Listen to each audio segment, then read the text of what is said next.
Carney is being very sketchy about his vast wealth and how he got it. I have nothing against vast wealth. I do have a few questions about how Carney could have amassed such wealth while working for the Bank of England and then the United Nations, and then as an economic advisor to Justin Trudeau for 5 years. Seems like it would be a real conflict of interest to have an inside track on so many government plans while also running a major company called Brookfield, which is like a smaller version of BlackRock, making huge investments, making divestments, moving capital around, picking winners and losers. You know, it's one thing to do those challenging tasks if you're in the dog-eat-dog world of capitalism. But what if you have sort of a secret cheat code that you literally know what the Prime Minister of Canada is going to do, what he's going to say, what's going to be in the upcoming budget, because not only does he tell you, but he asks you, because you're a special economic advisor. How can you at the same time do business in Canada, as Brookfield did, and with the government of Canada when you have the government's secret plans? Same with his ongoing relationship with the British government and the United Nations. It's possible to get rich running a massive investment fund. It's inevitable to get rich running a massive investment fund if you get to shape the government rules under which you operate. That is the definition of a conflict of interest, which is why I think Carney was so touchy when he was asked a week or so ago about whether or not he's going to disclose just what his current assets are. What companies does he own? Does he own foreign companies that are competitors to Canadian companies? Has he invested, say, in green tech companies, windmills, solar, electrical vehicles, that sort of thing? It seems pretty certain that he has. That's been his focus for a decade. He won't tell us, though, and he won't sell his stock. How can he be Prime Minister making decisions about those very things while having those stocks? I've more than complied with all the rules, and I've more than complied with all the rules in advance, well in advance, months and months in advance of the requirements that were set up and that currently operate. By the way, requirements that Mr. Poilievre voted for when he was part of Mr. Harper's government. That's the first thing. The second is that I have divested all my assets, with the exception of cash and personal real estate, house and a cottage, into the blind trust, as is the route. It's a blind trust. I can't, what that means for those who don't follow this, I have no control over it anymore. It's a blind trust. I have no control. I cannot divest anything from it. I can't change that. The trustee manages it accordingly. I have set up screens for Brookfield and a company called Stripe that I used to be on the board of.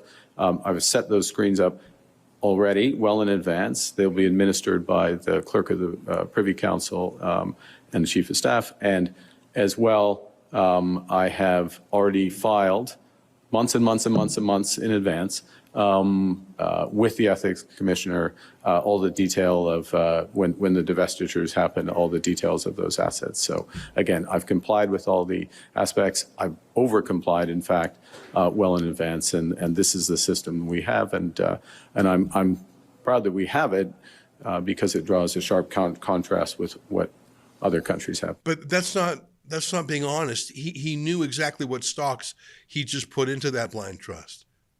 It would be like if Elon Musk were to put his stocks into a blind trust. Well, everyone would know he still has Tesla and SpaceX and Starlink. It would be absurd to pretend that he didn't. Now, right now, Elon Musk is in charge of cutting government waste in contracts. Obviously, he couldn't be put in charge of NASA or automobile policy. He'd have to sell his stock first. That's actually what Trump's cryptocurrency czar did when he was appointed. David Sachs is his name. He literally sold all of his cryptocurrency before he took the job of cryptocurrency czar. Take a look. I sold all my cryptocurrency prior to day one of the administration because I didn't want to even have the appearance of a conflict. And by the way, I could have waited. I didn't have to do it like that, but I decided to do it and take it upon myself to do that because you just know that when it comes to crypto, there's going to be a lot of fluctuations in the market. You never want someone to be able to point at one of those fluctuations and say somehow that the cryptos are benefited from that and create a conspiracy theory, which is exactly what basically happened. So first of all, I got rid of all my cryptocurrency prior to day one.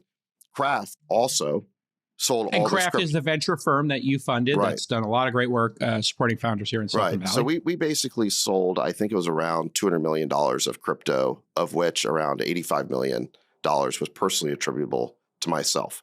And we cleared that before day one, paid taxes on it, and basically There so we there are. wouldn't be a conflict. I think he probably gave up $1 billion worth of likely profits just to take the job. That's principles. What a different mentality Mark Carney has. He refuses to sell.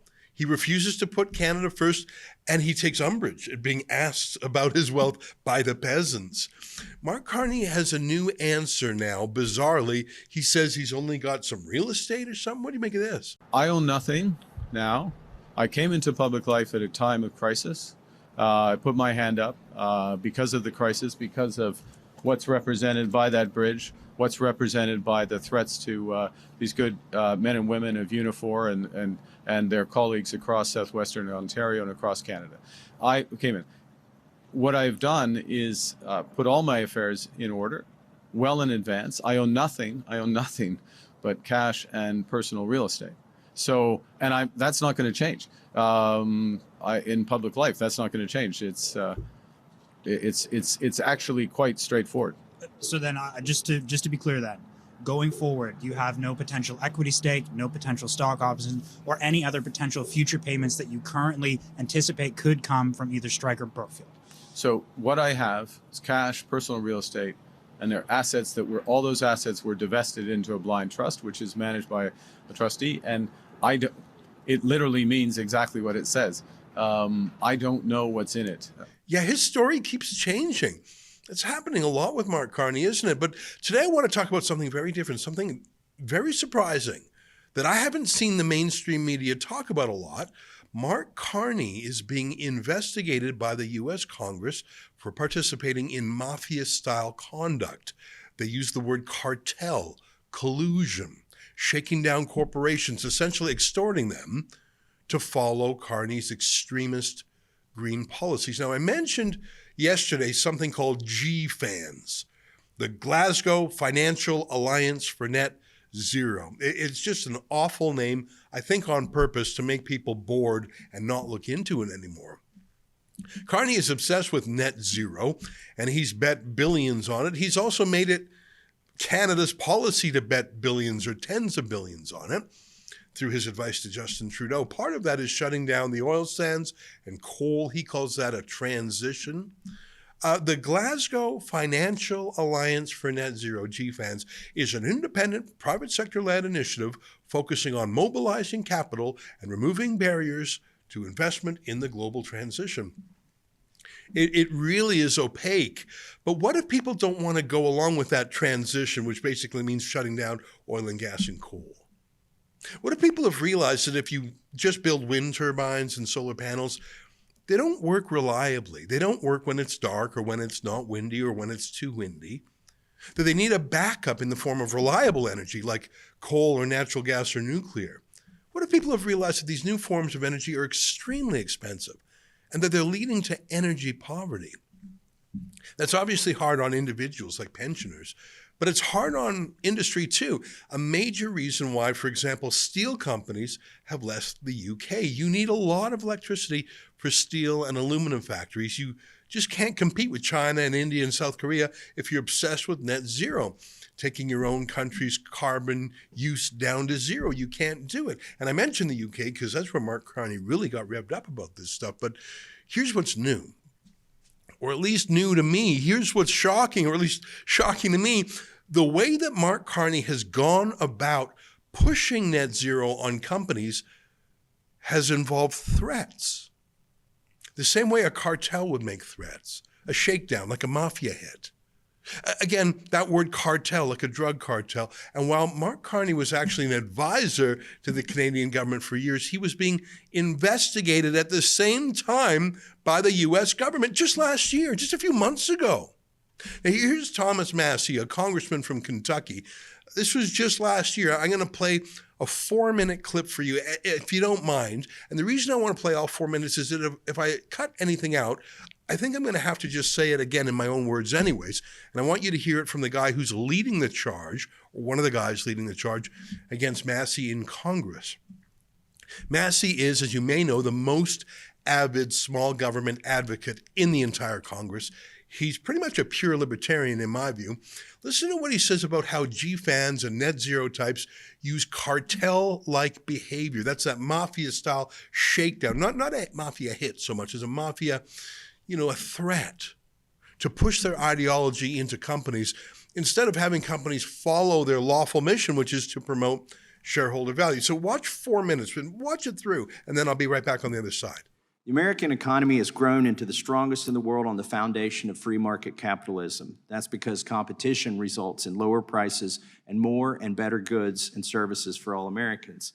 As the legendary economist and Nobel laureate Milton Friedman explained, quote, "There has never in history been a more effective machine for eliminating poverty than the free enterprise system and the free market."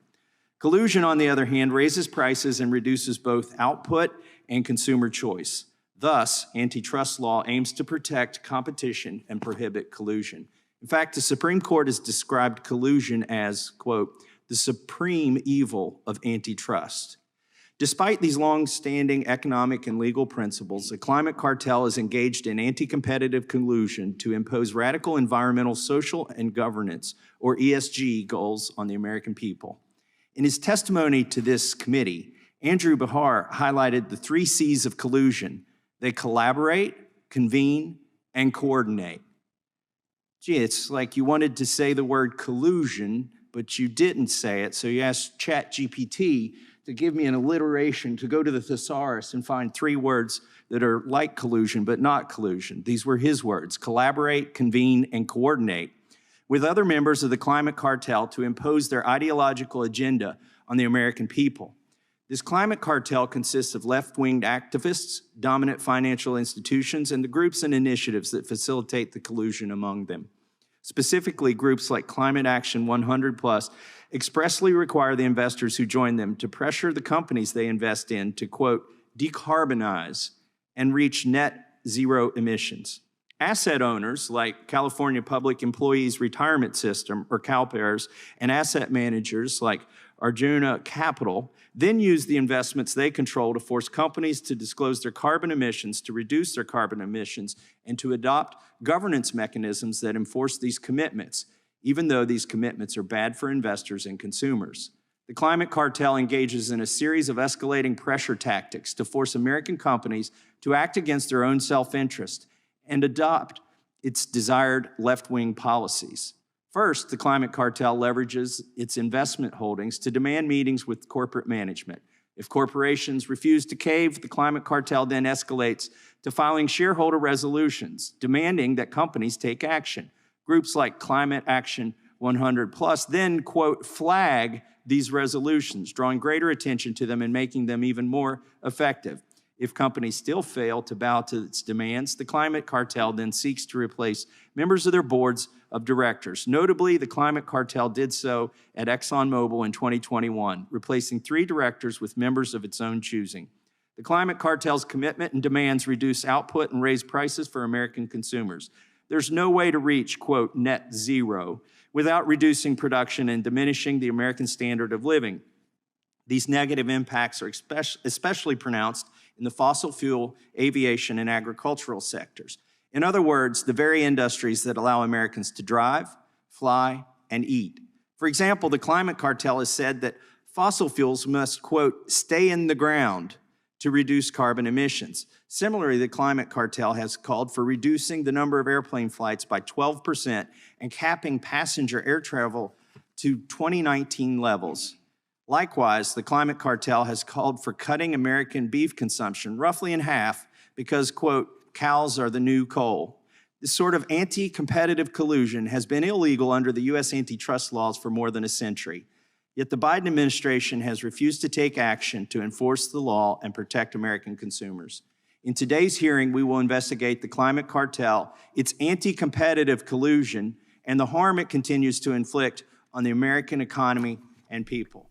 That's the truth about ESG, environmental, social, and governance. He's talking about corporations replacing their duty to shareholders, which is to make the company worth more. That's the job of a company. He wants to replace it with a socialist environmentalist ideology. That's what Mark Carney wants to do. That's what G-fans want to do. That's what ESG wants to do. And that's why Thomas Massie is worried. It's a violation of what's called the fiduciary duty. The president of a publicly traded company cannot act like he owns the company himself. He can't loot it for himself. He can't take the money for himself or make it run his personal errands, obviously. But it's no different if he takes the money or directs the company to follow his own ideological whims, his own politics, as opposed to running the company for the benefit of shareholders. That's what ESG really is. I showed you last night when I put that question to a head of a massive asset management company called State Street.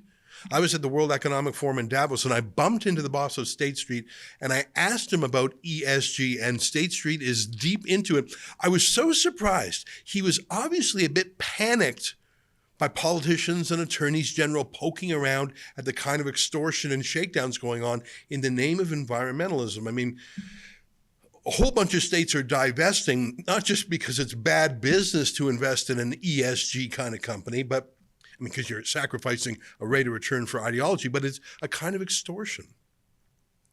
Make these environmentalist commitments or else we'll wreck your company, or else we'll get investors to bail on you. That's the extortionate behavior that Thomas Massie is talking about. A threat, a cartel, a mafia style, no, nice company you got here. Shame if anything would happen to it. And that's why, let me show you this headline. I missed this.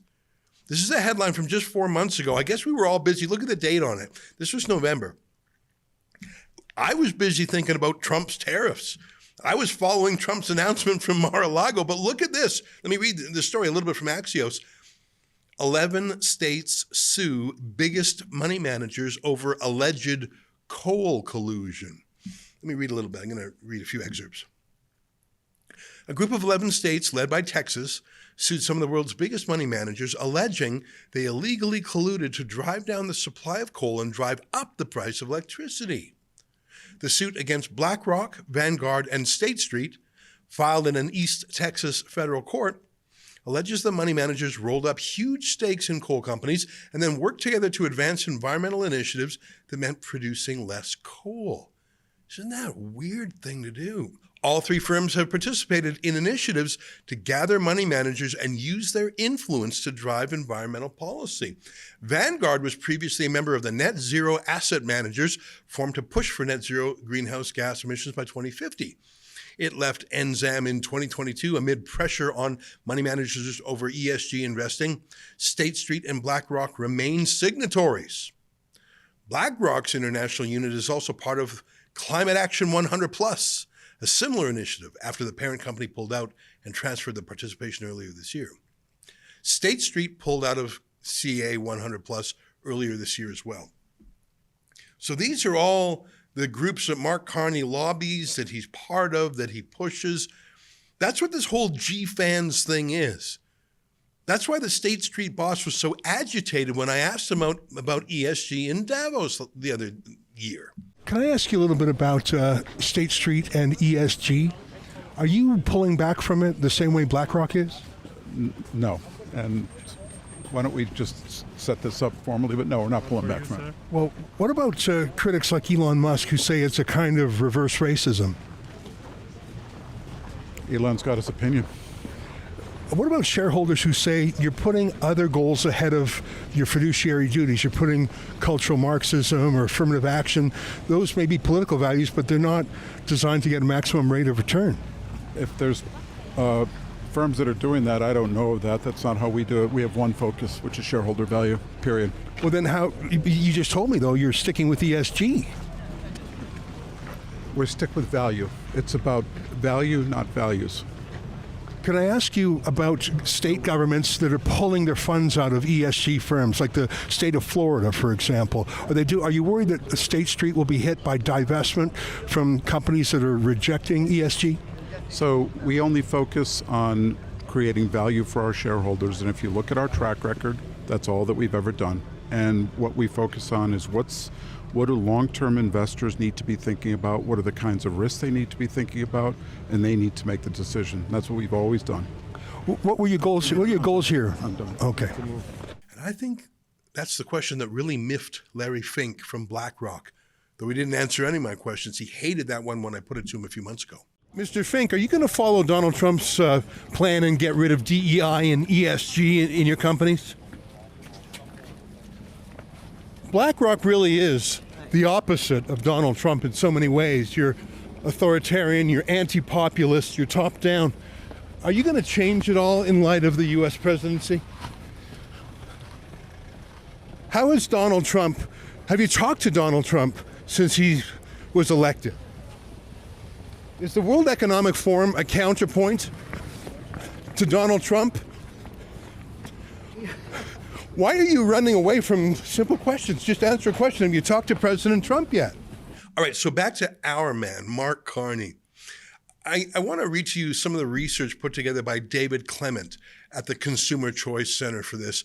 I'm going to read to you a number of his posts on the subject, so thanks to him for doing the work. On April 17th, 2024, so less than a year ago, Mark Carney, in his capacity as the co-chair of GFANZ, was deposed by staff members of the U.S.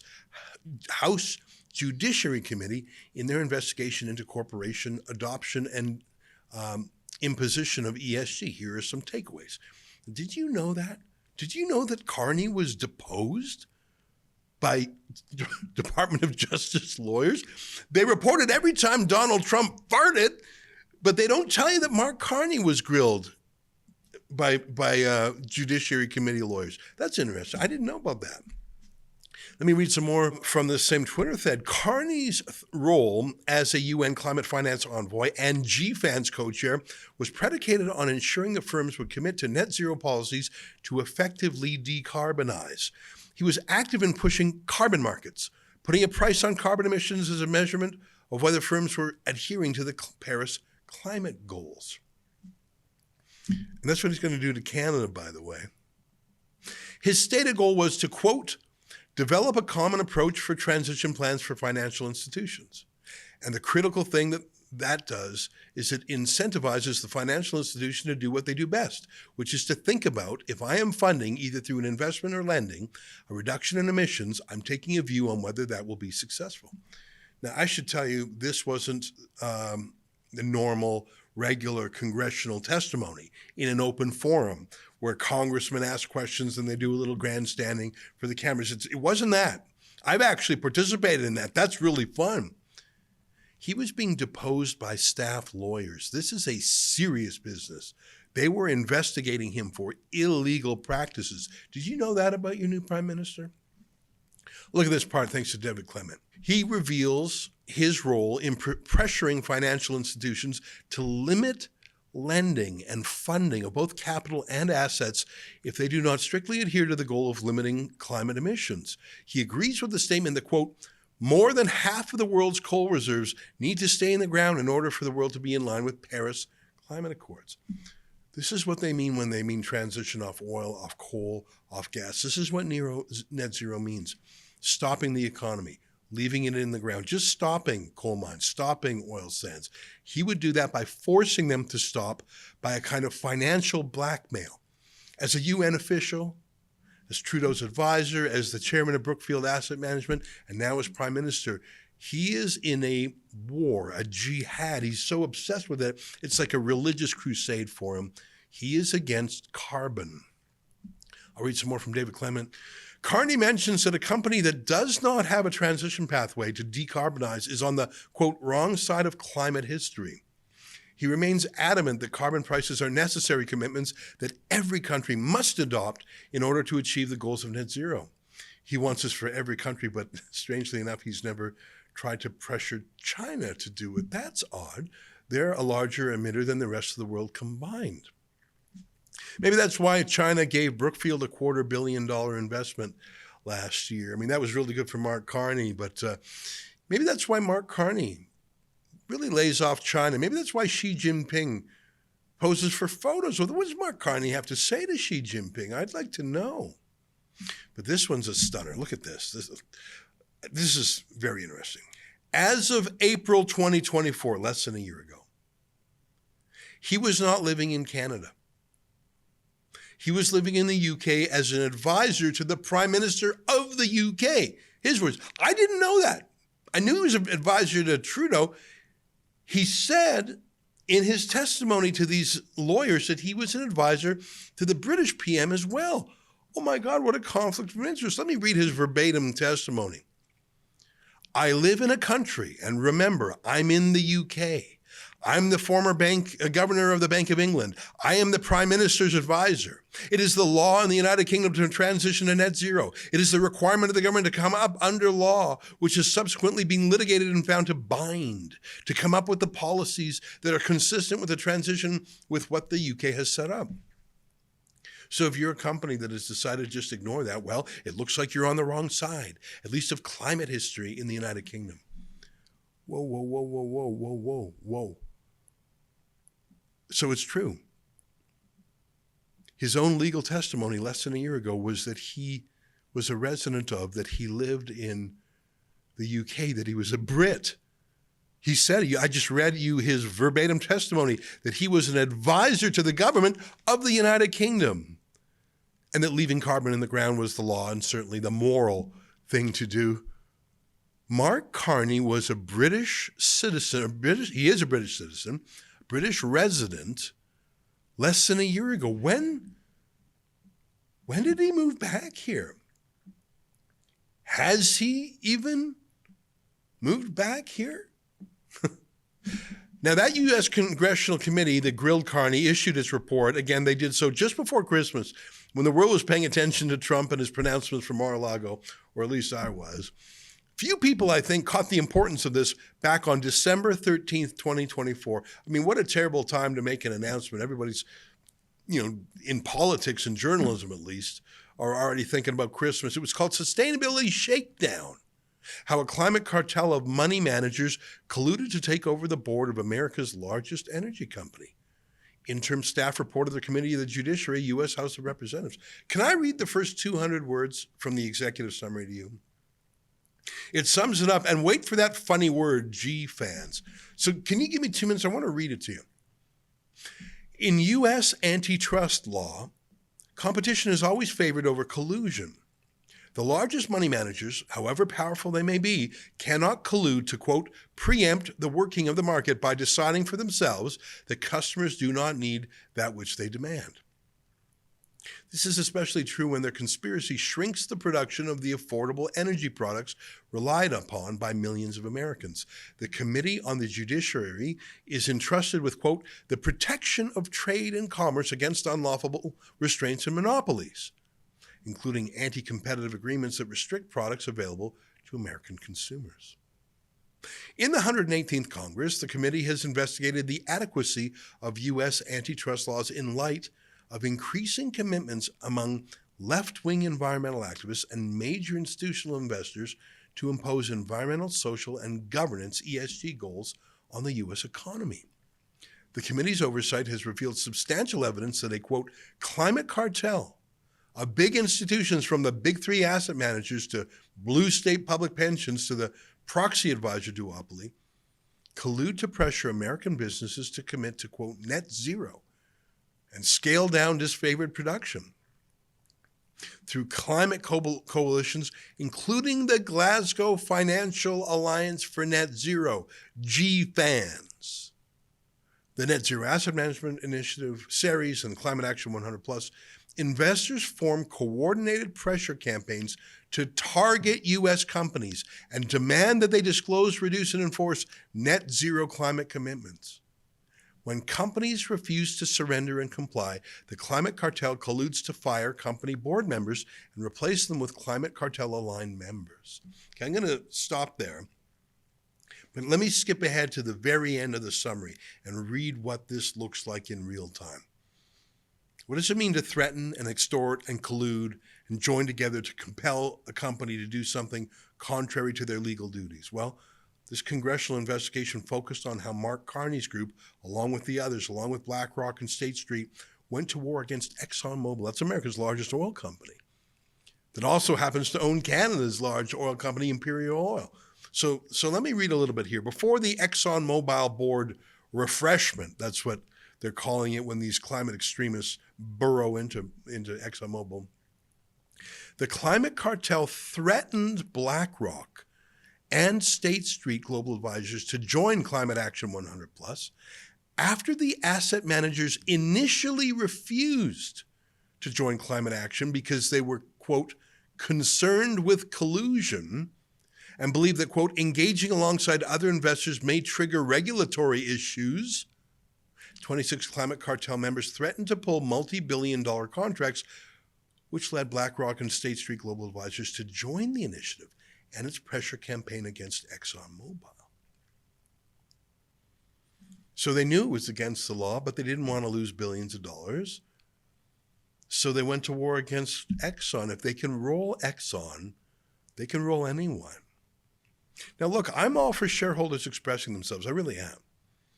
And if investors want to take their own money and invest it in a weird way, a way besides making profit, well, good for them. I don't care. I mean, Ben & Jerry's ice cream, now it's owned by Unilever, one of the world's largest conglomerate, $200 billion Canadian. But, I mean, they sold out to get rich, of course. But when they were small, being left-wing snobs was part of the brand. It was one of the things that they were actually selling to their customers, that snob appeal. That's fine. Why would I be against that? It's their own money. Shareholders can do with their money what they want. Customers can do with their money what they want. But that's the thing about BlackRock and State Street and Mark Carney's Brookfield and G-Fans. They're not using their own money. They're using investors' money as a battering ram against the companies themselves. They're not pushing for more profits. They're not pushing for a company to be more efficient. They're not reining in waste within the company or a CEO misusing perks like a private jet or whatever. They're not acting in the interests of the shareholders at all. They're putting their own personal politics first. They're hijacking their investors' money and using their investors' money to push for their own agendas. That's a kind of theft. But this report from Congress shows it's worse than that. That's ESG no matter what. But this whole investigation is about extortion. These companies, including Mark Carney's G-Fans, engaged in extortion to do it. As Massie called it, a cartel. And they take that seriously in America. Mark Carney's G-Fans cartel is one of the major focuses of this congressional investigation. They accused him of operating illegally, contrary to the law, to extort outcomes from companies. And believe me, Mark Carney is profiting every which way he can from all of this. And now he's prime minister. No election, no parliament. He just parachuted in, and he's not going to sell his holdings. Isn't that weird? Why would he? He knows how to make a killing by pressuring companies to do what he wants, by being an advisor to the UN, advisor to the British PM, an advisor to the Canadian PM, and then using that access as a battering ram too. He's not actually a businessman. He's never run a business in his life. He's a shakedown expert. He's an extortion expert. And isn't it strange? It was in his deposition that we learned that he considers himself a Brit, without question. Just a few months ago, you heard him. He lives in the United Kingdom. Well, now he lives here, I think, and he and his cartel are coming for you. Say, do you think that maybe, just maybe, we should vet this guy before he takes over everything?